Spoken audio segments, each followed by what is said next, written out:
What is up everyone, and welcome to some more F1 22 My Team Career Mode. And get ready for what I can only describe as probably the most chaotic race I have ever driven in an F1 game. It's certainly up there with Mexico in Season 1 of this game, and a previous Austrian Grand Prix that we did in either Season 4 or Season 5, if I remember correctly, which had just such an incredible amount of things going on. So yes, this is a slightly longer video this time, but believe me, it is worth it, as we are going to be getting into the Austrian Grand Prix. It is, of course, a sprint weekend, so there are two opportunities for chaos in the sprint and then in the race. We're currently trailing in the championship by about 30 or so points to Alex Albon.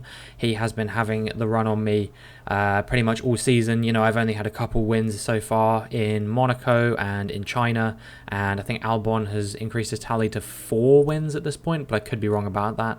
Either way, he has had the rub of the green so far, and has also just outclassed me pretty much every circuit we've driven at. And yeah, I don't know, Austria is a circuit which typically goes quite well for me. Usually I'm quite lucky around here, you know, I benefit quite a lot from safety cars, from strategy, from things like that. So yeah, I'm hoping that we can kind of have a similar thing. I want to get obviously as good a qualifying as I possibly can to maximize my chances, but even if I have a poor qualifying, I still don't think I can be counted out completely. Now, I thought the practice went pretty well, but as you are about to see, I was pretty much nowhere near. I even wrote in my notes, oh, I think I'll be competitive in qualifying based on this pace. But yeah, in just a second, I will scroll down the order and you'll see where I actually did finish in the session. And yeah, it is P21. The only person in the whole session we were faster than was Lundgaard. People only went on soft or mediums, and you know, I had Haas's, Williams, Alpha Tauris, all of these guys faster than me on the medium tyres as well. So yeah, that was slightly concerning to see. I was still hoping I would be competitive in qualifying, but yeah, that certainly was not what I wanted to see in practice. So hopefully we can turn around this pace and at least get into Q3. You know what I mean? I want to be scoring points in both, and ideally outscoring Albon in both the sprint and the race, because if we don't, then he's just going to get even further ahead in this championship, really, isn't he? So yeah, we've got a big task on our hands here in qualifying. We're getting ready to go into Q1 now, and I mean, I'm hoping that this should be trivial, like most Q1s typically are. You know, there's slower cars on the grid, all that kind of thing. So yeah, we'll probably do 2 runs to be on the safe side. I don't want to repeat of last time where it was kind of a bit scary as to whether I would get through or not. We set a 104.3 to start with, and yeah, I'm not sure whether that would be good enough, so I definitely think it's worth going again. And you can see I'm down in 19th actually as we get ready to start the lap, but I don't know if we're going to have time. Look up in the top right corner. We crossed the line with 1 second to go in the session. I left that one a little bit later than I was planning to. But yeah, we're already 2 tenths up through the first corner, although I am a little bit concerned about this Alpha Tauri who is slightly up the road from me. I don't know whether he's going to get out of our way or not. And as we come through turn 3, you can see he tries to get out of my way here, and in the end he ends up blocking me quite a lot there. You know, I had to get out of the throttle a little bit to try and avoid him, and still he's not moving out my way. So I'm going to have to go up the inside of him at this following corner as well, and that's going to cost me a bit of time through this corner too. And yeah, Dragovic really blocking me on my qualifying lap here. This could be really bad for my chances of making it through into Q2. You can see I've fallen down to P21 now as Piastri has overtaken me. However, you know, he's only gone up into P20, so I still feel like we might have a shot of doing this. We're going to have some really good final corners if we want to make it through, and you can see that we are just under 2 tenths up. Is this going to be good enough to see us through? It's a 104.1, and in the end that was good enough to put us P19, so we are out in Q1 here in the Austrian Grand Prix, and that was not what I was hoping for. But yeah, Alex Albon up there in P1. We'll see what kind of qualifying performance he can put in. Dragovic, of course, in P7. So despite the fact that he has knocked us out of qualifying by blocking us, he will be making it through. Yeah, I don't think there were too many shocks here. The only other real shock Q1 exit that you could argue about here, I think, would be Pierre Gasly and the Red Bull. I'm not overly surprised by any of these other results, although Lundgaard making it through perhaps is a tiny bit surprising as well. But either way, yeah, we're going to have a lot of work to do, because that means we're going to be starting P19 in the sprint. We're going to be starting on the what is effectively the second to last row of the grid, and yeah, our closest rivals are going to be starting sort of at least in the top 5, you would have to imagine. You know, Verstappen, Leclerc, Sainz, Norris, Albon, all of these guys, Russell, all of these guys will be starting in the top 10, I imagine. If any of them aren't in the top 10, I'll be very impressed now, because typically when you're not in a session, that kind of minimizes the chance of there being chaos or an unexpected result. Usually it just means that everyone performs at the potential that you would expect them to. We'll find out when we see the grid run down exactly what happened in just a second. But yeah, I think that all of my closest rivals will be in the top 10, and we are going to be down in 19th. So this is not going to bode well for us for the race. The good news about that is, if we can get ahead of Gasly off the start, he's basically the only person I'm worried about, and then maybe we can still find our way back into the top 10. But I reckon making it into the top 8, into the points, might be just a stretch too far. But we'll see what we can do when we get into the sprint. Forget pit stops, forget fuel management. It's pedal to the metal all the way here as we get ready for today's sprint.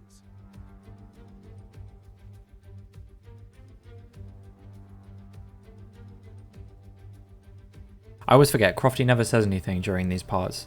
I don't have too much to say about the Austrian track either, and these segments are always shorter than I expect they're going to be, and I run out of time to say anything meaningful, so I'm just waffling at this point until the grid order comes around. Let's run you through the driver grid order for today's exciting sprint. Alex Albon leads us away from pole position, and Lando Norris lines up alongside. Moving on to the rest of the grid, we have Sainz, Leclerc, George Russell and Verstappen, Ricciardo, Stroll, Ocon and Yuki Tsunoda, Mick Schumacher, Joe, Felipe Drugovich, Fittipaldi, Schwartzman, Lundgaard, Nicholas Latifi and Pierre Gasly, Robinson, Magnussen, Oscar Piastri and Théo Pourchaire. Which of these drivers will get pole position today? We'll soon find out.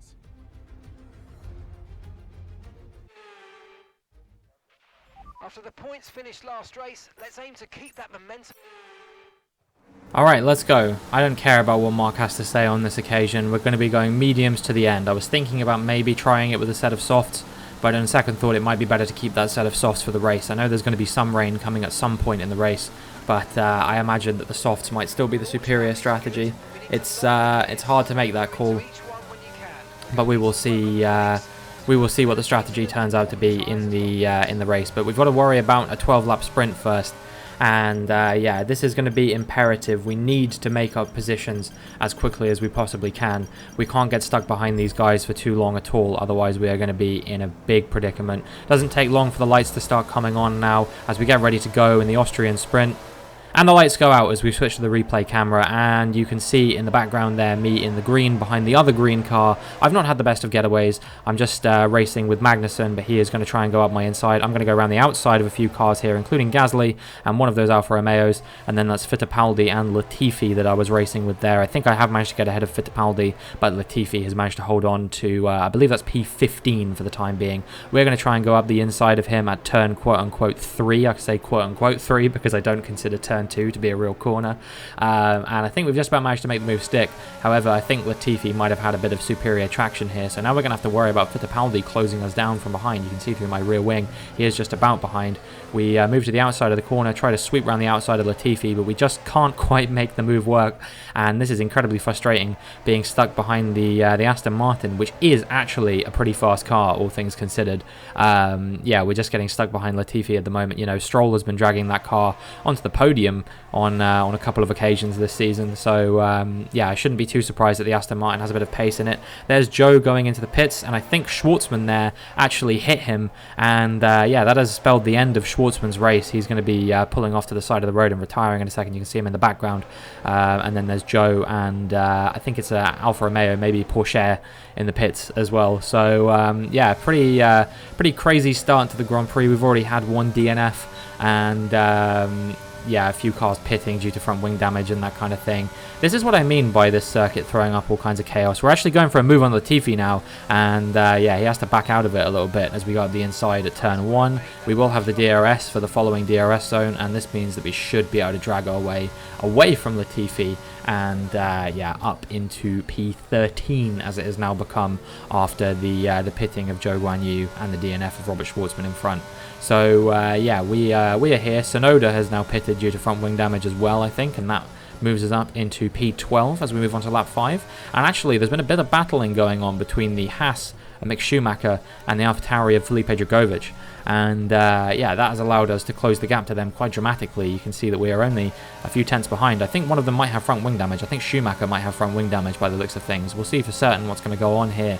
But yeah, Schumacher up the inside makes a bit of contact with Drugovich there. It's not quite as terminal as the Schwartzman-Joe contact, but yes, Schumacher into the pits. Drugovich, now I'm going to put a lot of pressure on. He's not getting that DRS, and we're going to try and go around the outside at turn 1 this time. Are we going to make the move stick? We're going to close the door, give him just enough room, and we'll get the DRS for the following zone as well, and that should spell the end of the pressure that we're going to receive from Felipe Drugovich as we move up into P10, and we're only a couple places away from the points now. Maybe we can close down Stroll and Ocon, but I'm not overly optimistic. They are 5 seconds up the road, and those cars are not slow. However, we move on now to the start of lap 8, and you can see that Carlos Sainz has also come into the pits, assumedly for front wing damage, and all of a sudden we have gone from P19 to P9 in this race, and now we are looking at Mick Schumacher and the other Haas, and you can see that that is his engine blowing up, so his day going from bad to worse. He had to pit earlier due to some front wing damage, and now he won't even take the checkered flag. He will be starting in last place in the race. Yeah, Mick Schumacher obviously taking the engine penalty. He will be, because that is an engine failure that is causing him to retire, whereas Schwartzman's was terminal damage. So yeah, he should be starting 21st, and then Schumacher 22nd for the sprint, I imagine. But anyway, enough about the Haas's. The race is over. It's not a race, it's a sprint. Albon has taken the checkered flag first. We couldn't quite catch up to Ocon and Stroll. We were closing them down for a little bit, but yeah, then they stopped battling each other. It's going to be P9 for us in the end. It's not the end of the world. I would say that is a pretty good recovery drive from P19 to P9 in just 12 laps to make up 10 positions. But yeah, we are going to have a little bit of work to do if we want to get into a decent points paying position in the race. Let's see how the drivers' standings have changed. It's a positive result for Alexander Albon, who moves further out in front at the top of the standings. It's time to see how things are shaping up in the Constructors' Championship. The current leaders continue to extend their lead at the top. With the sprint wrapped up, we now have our grid lineup for the big race tomorrow. Be sure to join us then for what will no doubt be a fantastic race. Alright then, well, that's half the battle. We didn't take away any points from that. Albon did score 8 points, which means he's extended his advantage in the championship to 41 points, which, you know, that lead is starting to look pretty unassailable. I think that we're going to have quite a bit of good luck in the race to come, but, you know, anything can happen in a Grand Prix, especially in Austria. You saw how much chaos there was at the pit entry in a 12-lap race. You know, there was a couple of ding-dongs between a few different cars, so, yeah, who knows what kind of chaos could happen when we get into the race. Good afternoon and welcome to Spielberg, and to a circuit that in one form or another has held every Austrian Grand Prix in the championship except the very first back in 1964. It was at this race that John Watson lost a bet and his beard when he took Team Penske's only F1 victory in 1976. If anything, the stakes are even higher today, with 25 points available for victory and a crucial advantage in the championship fight. It's one of the shortest laps on the calendar today then, with 7 rights and just 3 lefts, making up the 10 corners of this high-speed circuit. Turn 2 is barely a corner at all. They'll be flat out through there, a left-hand kink into the uphill braking zone of turn 3. Turns 1, 3 and 4 are all potential opportunities to overtake. So with the race not far away from starting, here's what today's grid rundown looks like. What a great lap from Alexander Albon yesterday. He'll start from pole position, edging out Lando Norris, who'll start from P2. Looking at the rest of today's grid, we have Leclerc, Russell, Max Verstappen and Ricciardo, Ocon, Stroll, Robinson and Felipe Drugovich, Latifi, Fittipaldi, Pierre Gasly and Magnussen, Lundgaard, Oscar Piastri, Carlos Sainz and Yuki Tsunoda, Joe, Teo Pourchaire, Schwartzman and Mick Schumacher. Now it's almost time for lights out, so let's go down to the track.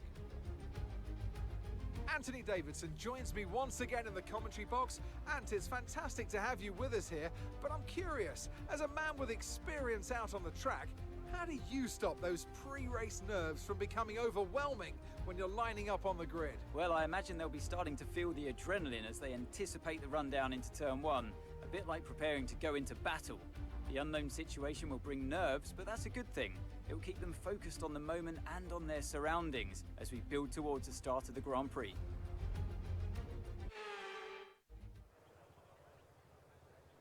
Alright, well, let's see what kind of strategy we're going to be running today. Will it be a medium hard or will it be a soft medium? We'll see what the strategy viewer throws up for us on this occasion. You know, we do have pretty good tyre wear around here, so will it be anything other than a soft medium? I think not. I think most of the cars around us actually are going to be starting on the medium compound tyres. I think we're one of the only ones starting on the softs. It makes sense actually though, because we didn't make Q3, whereas pretty much all the cars in front of us did. Not obviously the cars behind us. Drugovich didn't make it, Latifi didn't make it, but yeah, all of the 8 cars in front of us did make it. There was pretty much no change actually in the order of those guys, apart from Sainz having his moment in the race before that caused him to pit with front wing damage. But other than that, yeah, pretty much unchanged in the top 8. So yeah, we're going to see now if we can get a good start as the lights come on. And the lights go out as we switch to the replay camera, and you can see that I have once again gotten away pretty well. We're not going to be coming under pressure from Felipe Drugovich this time, and yeah, we might sweep around the outside once again. There's another bit of contact there. We go around the outside of Ricciardo and Stroll, and Ocon has made his way up into P4, I think that is, and now we are piling the pressure on Max Verstappen, our rival at the moment, and we're going to be going up the inside of him as we go on the run down to turn 1. But not only him, also Esteban Ocon. Ocon's the one with front wing damage as well, so if we can get ahead of him here, then he could potentially hold up these cars behind us and maybe create a bit of a gap for us. But he is going incredibly quickly. He's obviously got a lot of not very much downforce, I guess, because he's losing his front wing, which means he's going to be going in quite a high speed in a straight line, and that means that yeah, we're just going to have to hold on to this P6 for the time being. But we are going to sweep around the outside of him through one of these fast left-handers because yeah, he just has no downforce whatsoever. And now we are piling the pressure on Charles Leclerc, who I think also must have some kind of damage because he isn't going incredibly slowly compared to the top 3. I don't know what's going on with him, but we're going to try and get ahead of him as quickly as we possibly can. Someone's off there. That's a retirement. I think that was Esteban Ocon. Surely he's out of the race. We just about managed to squeak ahead of Charles Leclerc, and now there has been a virtual safety car called, which you will see for yourself in a second. But yeah, that's very, very surprising that was a virtual safety car. We'll see this move again on Charles Leclerc, exactly what happens here. But yeah, we literally just got ahead of him. We got ahead of him as Mark was saying okay, which suggests to me there probably already was a virtual safety car, and I don't really understand how we managed to get away with that move on Leclerc, but I'm glad we did. So yeah, now at the end of lap 2, as the cars got ready to go racing again, this was Nicholas Latifi crashing into the side pod of one of the McLarens. I think maybe Lando Norris on this occasion, but I'm not 100% sure. Actually, no, Norris was out in front, so that would have had to have been Ricciardo. But yeah, Latifi retiring from the race as well. He becomes the second retirement. And now as we move on to lap 6, there is another safety car due to debris. No retirements on this occasion. But yes, this is the first full safety car of the race, and hopefully you can see what I mean by chaos. Already in 6 laps we've had a virtual safety car, a full safety car, 2 DNFs, and I've made my way up 5 positions due to some carnage going on behind. But the safety car comes in on lap 9, and we are going to be trying to pile the pressure now on George Russell, who has a bit of oversteer through turn 1, and this is going to allow us to get right alongside him, and we are going to attack him on the run up the hill through turn 2 and into turn 3.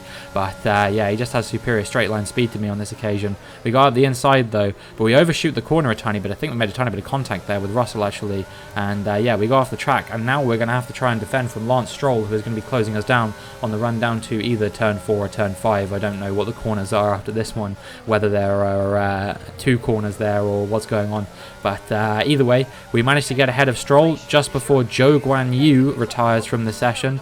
I don't know what happened with him, whether that was a collision damage or whether that was just a pure mechanical failure. Okay, so this is our first mechanical failure of the Grand Prix then, as Zhou Guanyu's engine blows up Mercedes power unit in the back of his car. I would rather him than me, and yeah, that spelled the end of his race, and we are down to 19 cars already in just 9 laps, 3 retirements from the Grand Prix.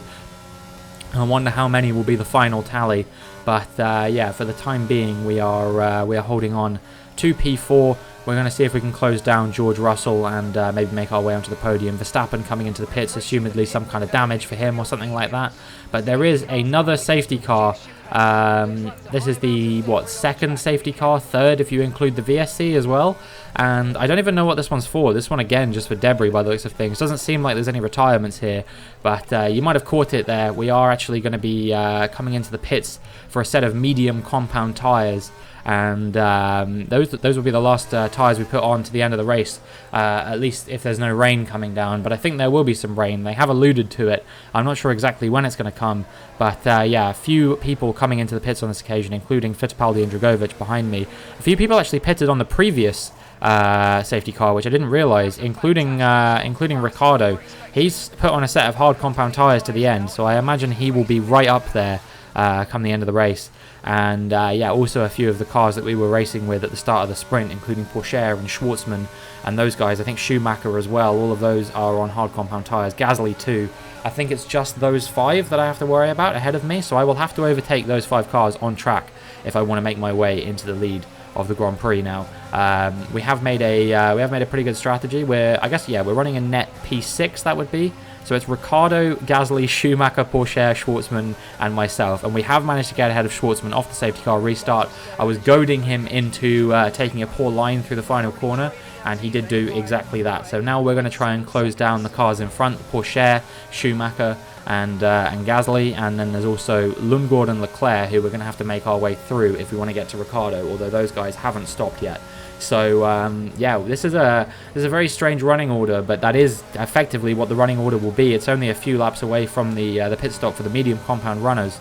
So yeah, we're going to see if we can get ahead of these guys sooner rather than later. Leclerc, I think, going slowly up there again. Gasly getting through, and oh my god, this is complete carnage. We get ahead of both Pourchaire and Schumacher. We're getting the run on Lundgaard there as well. I don't know what happened to Schwartzman. I didn't even clock how we got ahead of. Oh yeah, we got ahead of him through the safety car restart, right? And now we go around the outside of Leclerc, who I think has some kind of damage. I could be wrong about that, but he seems to be going incredibly slowly. Lundgaard has got ahead of him now as well. So now we've made our way into net P3 in this race, once the rest of the cars in front will all stop as well. And yeah, Ricciardo and Gasly now stand between myself and the win in this Grand Prix. Keep in mind we started P9, P19 in the sprint, and now we are looking at Enzo Fittipaldi in the Williams. What is going to happen to him, pray tell? He is going to go straight into the back of the AlphaTauri of, I think that's Kevin Magnussen, but I'm not 100% sure which one that is, whether it's Magnussen or Dragovic. It's anyone's guess, and you guessed it, that is gonna bring out another full safety car any second now. Yeah, there we go. So yeah, another safety car, 3rd safety car of the Grand Prix, 4th if you include the VSC, and this has been complete carnage. It reduces the number of cars in the Grand Prix down to 18, And I mean, who knows what is going to happen next? Well, I know, obviously, because I've already driven this race. This is my voiceover self, and I can tell you that you're not looking at Charles Leclerc here for no reason whatsoever. And keep an eye on Kevin Magnussen in the foreground here. He goes straight into the safety car, comes back on track, clips Charles Leclerc, and then Leclerc also hits the safety car. So Leclerc loses 2 tyres there, one on Magnussen, one on the safety car, and that is 2 more retirements from this Grand Prix, and that brings the number of cars in this race down to 16. There's still 20 laps of this Grand Prix to go, man, and there's some rain on the horizon as well. You can see the sky is getting darker, so who knows what could happen by the end of this Grand Prix. We're going to try and get the run now on Pierre Gasly through the final corner into turn 1. We're going to dive up his inside here, no doubt about it. And we actually go over the track a little bit there, but we don't overtake him until we're back on track. And so that is perfectly legal, the FIA say. I think I definitely gained an advantage there personally. But we're going to be burning all the battery we can on the run up to turn 3 now. And we're going to be coming under pressure from both Gasly and Schumacher. Yes, that is correct. Schumacher, who started last in this race, not even in the sprint, in this very race here, is currently running in P4. And that is a legit P4, and he's battling Gasly now for P3. Schumacher could be on for his first ever podium in Formula 1 in a race where he started last. You want to tell me that that's not a chaotic race? Anyway, we are now trying to put pressure on Daniel Ricciardo to try and take the lead of this Grand Prix. This is a Grand Prix where we started P9. We started P19 in the sprint yesterday, and now we're going to be trying to sweep around the outside of him at turn 3 to take the lead of the Austrian Grand Prix. Who is going to be ahead here? It's going to be me, and I've got the DRS for this next DRS zone. Schumacher has a comfortable lead in P3. I think Pierre Gasly, I don't know what has happened with him at this point. I think he's fallen off a little bit, been overtaken by Albon as well, down in P6. So yeah, that is a legit P6 as well. And now they bring to my attention that I have some kind of issue, as if this race couldn't get any worse. I remember my exact words when I was actually completing this race was, please don't do this to me now. Now that I've made my way from P19 to P1, they're really going to strip the victory away from me. So we have some kind of engine issue. We're going to be down on power at least until the issue resolves itself, and yeah, that is going to be a big problem for us. This is Felipe Drugovich. He got tagged by I think that was the remaining Williams of Oscar Piastri, but I could be wrong about that, and then gets teleported out of the pits. He was coming into the pits to fix his front wing, but the game just says, actually, no, you are going to retire and pull over to the side of the Grand Prix. The game literally rips him out of the pits and back onto the track to retire. So yeah, very strange happenings going on here. You can see now that the rain is starting to come down. If you look on the reticule, you can see a few drops are coming down. So yeah, we're probably not too far away from you know, wet conditions, I would have to imagine, and we are now coming under pressure from Ricciardo. I'm finding it incredibly hard to keep him behind at this point. Obviously we're down on power as well. He is going to be piling a lot of pressure onto us. We're going to go through this fast left-hander. Who's going to be ahead? I think we're just about going to squeeze him to the outside, and yeah, I really need DRS to be disabled at this point, or I'm not going to be able to hold him off. Thankfully, the gods of Formula 1 hear me, and they say, okay, here you go. DRS has been disabled, and I think that might give us just enough to be able to hold off Ricciardo. Lap 25 comes around a couple laps later, and we are finally going to be coming into the pits for some intermediate compound tyres. I was really struggling on these mediums for grip, having to brake super early, but we will be coming in. And I'll tell you who else is coming in, call back to last race, Alex Albon. He is going to be held up by me, and he is going to have his race screwed over in quite the same way that he screwed mine over in the previous Grand Prix. But, you know, it wasn't really my fault, and it's not really his fault. He's just doing what he's told. Gasly is going to stay out, and that is pretty much Red Bull hanging him out to dry completely, prioritising Verstappen here. And yeah, I would say that's probably going to put Gasly out of the points if we've got a lot of cars coming in on the intermediate tyres. And then it's Verstappen running P2 once Gasly's come in. Ricciardo will be P3, and Schumacher has found his way into P4. He was running on the podium for a second there. He's fallen off for the time being, but who knows what could happen in these final 10 laps of the race. You can see now as we move on to lap 29, Ricciardo seems to be out of the picture. I don't know if he got caught up in a battle with someone else or what happened there.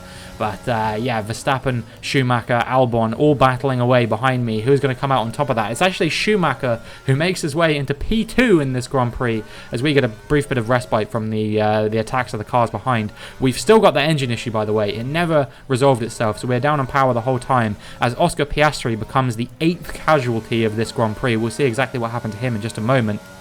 But yeah, there have been 8 retirements from this Grand Prix. Verstappen coming into the pits. I think he might have picked up some damage from that incident between him and Schumacher and Albon. And yeah, that means that it is now myself, Schumacher and Albon running in the top 3. This is Piastri's problem. He's pulling over to the side of the road to, you will be delighted to know, become the final retirement of this race. There are no more retirements after this point, but that doesn't mean there's no more action. As you can see, Schumacher has closed right up to me. I am battling a severe engine problem right now, and we are going to be coming under relentless pressure from the guys behind, you would have to say, for the final few laps of the Grand Prix. It is is myself running P1, then Schumacher, then Albon, then Sainz, then Pourchaire, and then I think it is Russell in P6, and then I don't even know who's running behind him. I don't even know who's still in this race. There have been so many retirements. It has been absolutely unreal. So yeah, we are really struggling quite a lot to hold off Schumacher through these last few laps, but I think we are just about going to hold on to him. I am losing my voice in this race at this point, and that's how chaotic it has been. I wonder if Schumacher is going to hold on to this podium. It would be his first podium in Formula 1. Bear in mind, he's been racing in this Haas for, it will be 8 years at this point, because his first season was the season before I started in Formula 1. And yeah, he has been in Haas the whole time, trying to do anything in that car, and finally he is running in either P2 or P3. I don't know who's going to win out here in this battle between Schumacher, Sainz, Albon, Piastri, Russell and Verstappen, I think it is, or maybe it's Gasly. I don't even know which Red Bull it is. It could be either of them. It doesn't matter where anyone's been running in this race. Schumacher started last, and he is going to get a podium unless something absolutely crazy happens in these final few corners. I think we are going to be just about able to hold on, because Sainz, Schumacher and Albon all battling away behind me has given me a 2-second advantage. Even if I am down on power, I can't see them closing up a 2-second gap in these final few laps of the race. But really anything could happen. I am losing my voice like crazy right now. I'm trying to hold on to speak for these final few corners. I'm trying to hold on to keep the lead of the race for these final few corners. And Schumacher, I think, is just about going to hold on to take a first podium. But who knows, maybe Albon could mount a challenge through these final few corners. I don't know what is going to happen in this race, but yeah, I think we are safe here. 1.5 seconds to Carlos Sainz.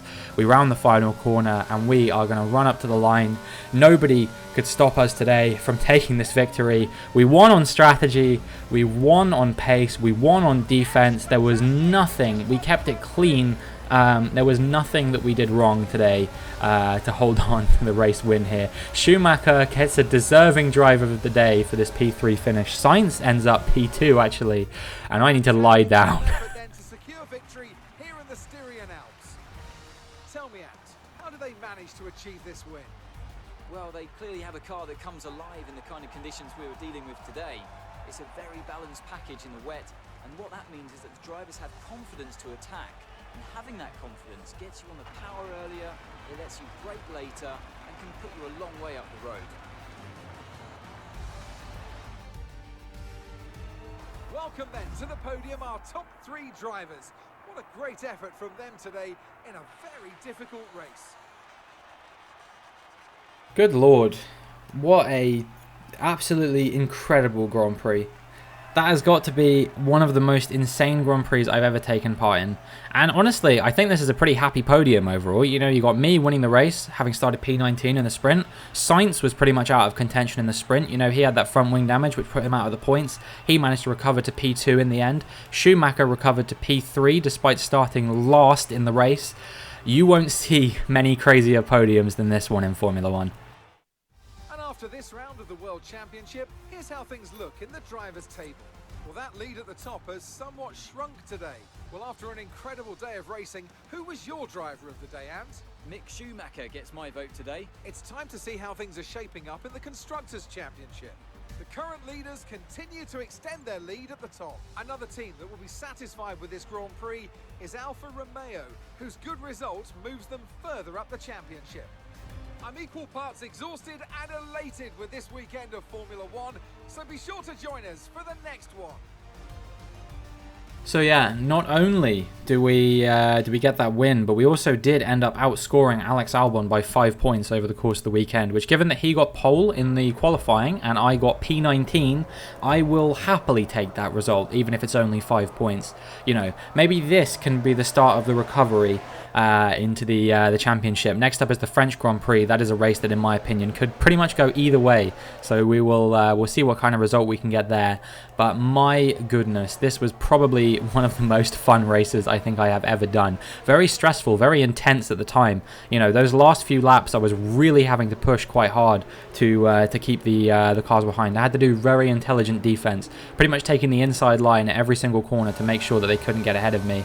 But yeah, we find ourselves somehow a race winner once again at Austria.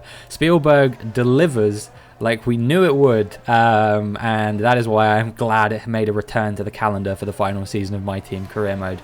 So yeah, we still need a good string of results to catch up to Alex Albon. Oh, one other thing I didn't mention actually was Pourchaire finishing P5 in that race, despite the fact that he started right down at the back of the grid as well. He made an incredible recovery. You don't see many races like this with results like this, but on this occasion, anyone who could finish the race is a winner, basically. Just to give you a rundown of everyone who did DNF from that race in the end, we had Esteban Ocon on lap 1, Nicholas Latifi, who DNF'd a lap later on lap 2, then there was Zhou Guanyu on lap 9, and then Enzo Fittipaldi on lap 14, I believe it was, with Leclerc and Magnussen a lap later hitting the safety car, and then on lap 21 it was Felipe Drugovich, and then the final retirement was Piastri on lap 30. So yeah, you'd have to feel a bit hard done by if you were Oscar Piastri. That was an engine failure as well, so it wasn't even like it was contact. You know, 6 laps from scoring points in one of the most chaotic Grand Prix in Formula One history, you would have to say. And yeah, his car breaks down. That is not what you would want to see if you were Williams, especially considering Fittipaldi was already out of the race at that point. You know, they were pretty much pinning their hopes on Piastri to score some points for them, and as long as he kept it clean, you would have to say that he would be in a pretty good position to do so. But yeah, you can see, look at the train of cars I was keeping behind me at that point. Absolutely incredible scenes. Schumacher will be going home very happy tonight with a well-deserved podium. You know, he kept it clean. He managed to cut his way through the field. He was on the right strategy at the right time, and you know, after a torrid sprint result, he managed to recover it. We have one more race to try and win this rivalry over Max Verstappen, and if we do that, then yeah, we'll be bumping the difficulty up once again. I don't think I need it at this point. I don't think anyone would argue that I'm not on my right difficulty at this point. I can barely contend with the cars around me as it is. But yeah, somehow we have a result for getting pole and winning the race. I don't know if that's technically true because Albon got pole, but he didn't win the race. But I guess the team got pole and won the race as a team. So yeah, that is going to be it for this video. If you enjoyed, please make sure you like and subscribe. They don't get more chaotic than this one, and hopefully I will see you in the next one.